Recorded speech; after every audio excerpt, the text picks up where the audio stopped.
Lesser-known murder mysteries that remain unsolved. Murder. The word alone is sufficient to creep you out.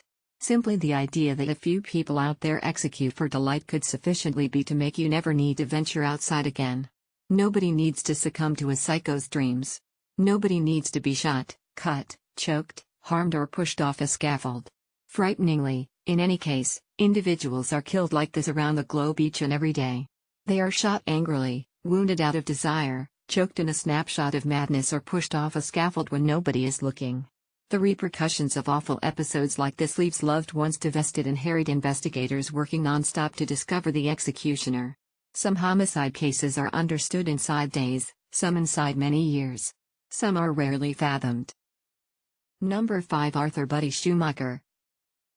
8-year-old Arthur Louis Amigo Schumacher was a vivacious, glad kid. He went to Lincoln Elementary School in Wauwatosa, Wisconsin and had numerous companions.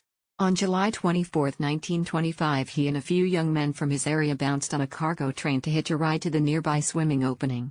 That was the last time Buddy was seen alive. At the point when he neglected to get back soon thereafter, he was accounted for missing by his family. Police, along with the network, looked through the encompassing region relentless for 7 weeks. At that point, a simple mile from his house, Buddy's remaining parts were found mostly covered up underneath certain shrubberies. His dress had been torn and a tissue projected from his throat. He had additionally been explicitly attacked and disfigured. Police examinations in the long run prompted the capture of a stray in the Wauwatosa region. However, when observers later withdrawn their articulations, he was delivered. Nobody else was ever captured and associated with the fierce homicide. The puzzle stays unsolved and the Schumachers are yet to get any conclusion with respect to the deficiency of their solitary child. Number 4. Jenny Lo Chang. 19-year-old Jenny Lo Chang was an understudy at San Francisco State University in 1977. She paid attention to her investigations and booked an examination meeting in the library storm cellar to which she headed at 6 p.m. on September 11, 1977. When her flatmate stirred the next morning and saw that Jenny hadn't got back to the apartment and her bed had not been snoozed, she announced her missing. Just 3 hours had passed when one of the teachers at the college found Jenny's bare body in the perusing room on the 4th floor. Her head gave indications of an extreme beating, she had different cut injuries and there was proof of rape. A few household items in the room were broken, which highlighted a battle, and her garments and books were set close to her body. It was brought up during examinations that somebody would have needed to make the way for the perusing space for Jenny as it would have been bolted at around 5 p.m. on a Sunday. 200 school staff individuals and 1,200 employees had scratches and coded cards that could open that specific entryway. Regardless of the quantity of likely suspects, just 2 were ever addressed, a ground safety officer and an employee. A few people were persuaded the Zodiac Killer was the offender. Nothing ever happened to police examinations, and more than 40 years after the fact, Jenny's homicide stays a puzzle. Number 3. Don Henry and Kevin Ives. On August 23, 1987, a payload train was going through Alexander, Arkansas when the driver saw something on the tracks ahead. As the train surrounded the article, he could see it was a body. He at that point understood that there were, truth be told, 2 bodies lying over the tracks, in the method of his approaching train. Endeavoring frantically to stop and blowing the horn perpetually, the driver nearly prevailing with regards to trying not to hit the bodies, however shockingly the train's force made it turn over them. An examination uncovered that the bodies were those of 16-year-old Don Henry and 17-year-old Kevin Ives. At first it was speculated that the young men had nodded off on the tracks because of substantial utilization of Mary Jane. Notwithstanding, the 2 arrangements of guardians demanded that a subsequent post-mortem be led. In the end, a pathologist understood that the imprints on Don Henry's shirt were steady with a wounding physical issue, and that Kevin Ives' skull had been squashed perhaps by the rifle he used to chase with.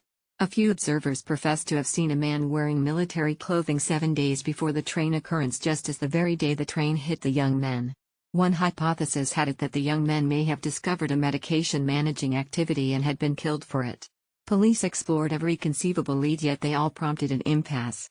Until this point, the young men's executioner stays obscure. Like, share the video and subscribe to the channel for more videos. Number 2. Deo Ao. On January 19, 1996, a road cleaner in Nanjing thought she had gotten a late Christmas present when she found a pack of meat sitting in a cluster of snow close to the street. She took it home yet was shocked when she began cleaning the meat and found 3 human fingers inside the pack. The lady told the police, whereafter officials discovered more human remaining parts in 2 different territories. The body parts added up to more than 2,000 pieces and a bubbled head and appendages were likewise found.